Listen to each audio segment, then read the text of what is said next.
नमस्कार, आदाब, सत श्री अकाल, जय भीम, जोहार। मेरा नाम है नवीन कुमार। क्या अतीक, अरशद और असद को ठिकाने लगाने के बाद अब मऊ के बाहुबली मुख्तार अंसारी का नंबर है? यह डर कोई मेरा नहीं है। यह डर है मुख्तार अंसारी के बड़े भाई और सांसद अफजाल अंसारी का। उन्होंने अपने छोटे भाई को लेकर एक हिला देने वाला बयान दिया है। उन्होंने कहा, चर्चा है कि अतीक अहमद के बाद अब मुख्तार अंसारी का नंबर है, लेकिन मारने वाले से बचाने वाला बड़ा होता है। तो क्या मुख्तार अंसारी का हश्र भी वही हो सकता है जो अतीक और अरशद या असद का हुआ? यह सवाल जितना डरावना है, उससे ज्यादा कानून और व्यवस्था के लिए चुनौती। यह कहने में कोई गुरेज नहीं होना चाहिए कि अतीक और अरशद के अंजाम ने सरकार और सुप्रीम कोर्ट दोनों पर भरोसे की धज्जी उड़ा डाली है। इसके बाद से पूरा ध्यान मुख्तार अंसारी पर चला गया है, क्योंकि 29 अप्रैल को मुख्तार के मामले में फैसला आने वाला है। अतीक अरशद को खत्म किए जाने के बाद मुख्तार अंसारी पर मंडरा रहे खतरे का सवाल इसलिए भी बड़ा है कि योगी से मुख्तार अंसारी की अदावत 17 साल पुरानी है। योगी आदित्यनाथ पर हमले में मुख्तार का नाम आया था, लेकिन यह फैसला उस केस में नहीं है। यह मामला है 29 नवंबर 2005 का। मोहम्मदाबाद सीट के भाजपा विधायक कृष्णानंद राय एक उद्घाटन कार्यक्रम से अपनी बुलेट प्रूफ सुमो से लौट रहे थे। हमलावरों ने उन्हें चारों तरफ से घेर कर AK-47 से अंधाधुंध फायरिंग शुरू कर दी थी। करीब 400 राउंड गोलियां चली। इस हमले में कृष्णानंद राय समेत कार में सवार सभी 7 लोग मारे गए थे। उनके शरीर से 67 गोलियां निकाली गई थी। इस हमले से एक महीने पहले ही 25 अक्टूबर 2005 को मुख्तार अंसारी अपनी जमानत रद्द करवाकर जेल चले गए थे। बावजूद इसके उन्हें इस घटना में नामजद किया गया। बाद में उनके खिलाफ गैंगस्टर एक्ट लगाया गया। दरअसल कृष्णानंद राय से मुख्तार अंसारी की कोई व्यक्तिगत दुश्मनी नहीं थी। मुख्तार की दुश्मनी थी पूर्वांचल के माफिया ब्रजेश सिंह से, जो अंसारी के वर्चस्व को चुनौती दे रहा था। इसी प्लान के तहत उसने कृष्णानंद राय के चुनाव में जबरदस्त ताकत झोंकी थी। इस चुनाव में कृष्णानंद राय के खिलाफ खड़े थे मुख्तार के बड़े भाई और 5 बार के विधायक अफजाल अंसारी, लेकिन अफजाल चुनाव हार गए थे। इसके बाद पूरे पूर्वांचल में ब्रजेश सिंह की तूती बोलने लगी थी। कृष्णानंद राय के मरने के बाद ब्रजेश सिंह गाजीपुर मऊ का इलाका छोड़कर भाग गया और 2008 तक छिपता रहा। इसी केस में 29 अप्रैल को गाजीपुर के MP MLA कोर्ट में गैंगस्टर एक्ट के मामले में फैसला सुनाया जाना है।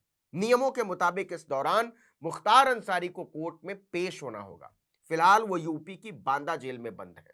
मतलब पेशी के लिए उन्हें बांदा से गाजीपुर लाया जाएगा। देखिए कि बांदा से गाजीपुर की दूरी लगभग 400 किलोमीटर है। मतलब कम से कम 8 घंटे तक सड़क का सफर तय करना होगा।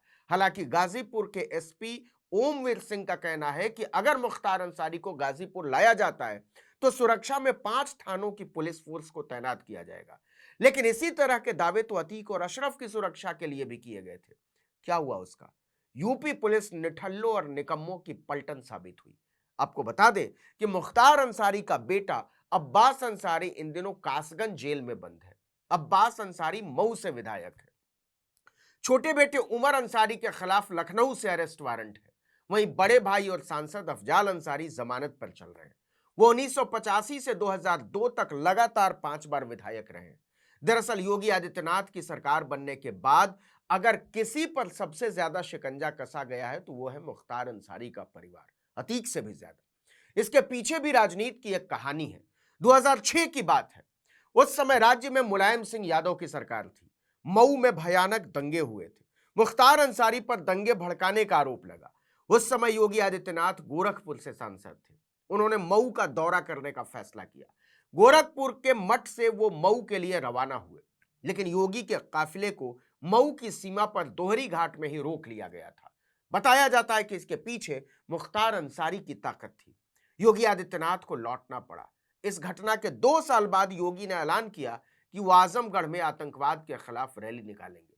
सारी तैयारी हो गई थी। 7 सितंबर 2008 को DAV कॉलेज के मैदान में हिंदू युवा वाहिनी के बैनर तले योगी आदित्यनाथ की सभा रखी गई। 40 गाड़ियों के काफिले से वो गोरखपुर से चले।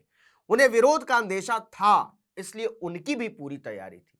आजमगढ़ के रास्ते में उनके काफिले में कोई 100 से ज्यादा 4 पहिया गाड़ियां जमा हो गईं और सैकड़ों मोटरसाइकिलें शामिल हो चुकी थी। लेकिन आजमगढ़ पहुंचने से पहले ही काफिले पर पत्थरबाजी शुरू हो जाती। एक पत्थर योगी आदित्यनाथ की गाड़ी पर भी लगता है। उन्होंने यह भी आरोप लगाया कि उनके काफिले पर गोलीबारी भी हुई थी। रैली रद्द करनी पड़ी। उस समय योगी आदित्यनाथ ने कहा था कि यह हमला मुख्तार अंसारी ने करवाया है। हालांकि इसकी कभी भी पुष्टि नहीं हो पाई। तभी से मुख्तार अंसारी योगी को फूटी आंख नहीं सुहाते। देखिए कि 2005 से मुख्तार अंसारी कुछ समय को छोड़कर लगातार जेल में है। वो जेल से ही चुनाव भी जीतते रहे, लेकिन इस दौरान उन्होंने कभी भी डर जैसी कोई बात नहीं की। मुख्तार को डर लगना तब शुरू हुआ जब योगी आदित्यनाथ 2017 में यूपी के मुख्यमंत्री बन गए और मुख्यमंत्री बनने के एक साल के बाद उनके करीबी माफिया मुन्ना बजरंगी को बागपत जेल में ही मार डाला गया। इस घटना से मुख्तार को इतनी बुरी तरह डर लगने लगा कि यूपी से बाहर निकाले जाने के लिए पूरी ताकत झोंक दी। इसके बाद एक नाटकीय घटनाक्रम में 2018 में बांदा जेल में मुख्तार अंसारी की तबीयत अचानक से बिगड़ जाती है और पंजाब के रोपड़ जिले में एक व्यापारी मुख्तार के खिलाफ रंगदारी का मामला दर्ज करवाता है। पंजाब पुलिस मुख्तार को रिमांड पर रोपड़ लेकर चली जाती है। योगी के सीएम बनने के बाद मुख्तार यूपी में अपनी सुरक्षा को लेकर इस कदर भयभीत हो चुके थे कि यूपी पुलिस ने 26 बार प्रोडक्शन वारंट लगाया, लेकिन वो उन्हें पंजाब से यूपी नहीं ला पाई। आखिर में योगी सरकार को मुख्तार को यूपी लाने के लिए सुप्रीम कोर्ट जाना पड़ा। कोर्ट ने आदेश दिया, तब जाकर 6 अप्रैल 2021 को मुख्तार अंसारी को बांदा जेल लाया गया। लेकिन अतीक अहमद और अशरफ अहमद के साथ यूपी पुलिस की तमाम सुरक्षा के बावजूद जो हुआ या कहिए जो करवाया गया है, उसने मुख्तार अंसारी के सांसद भाई को यह कहने पर मजबूर कर दिया है कि उनका भी वही हाल किया जा सकता है। देखिए कि यूपी सरकार के मुताबिक योगी के सीएम बनने के बाद मुख्तार अंसारी के परिवार की 573 करोड़ से ज्यादा की संपत्ति जब्त की गई और 200 करोड़ से ज्यादा के कारोबार को खत्म किया गया है।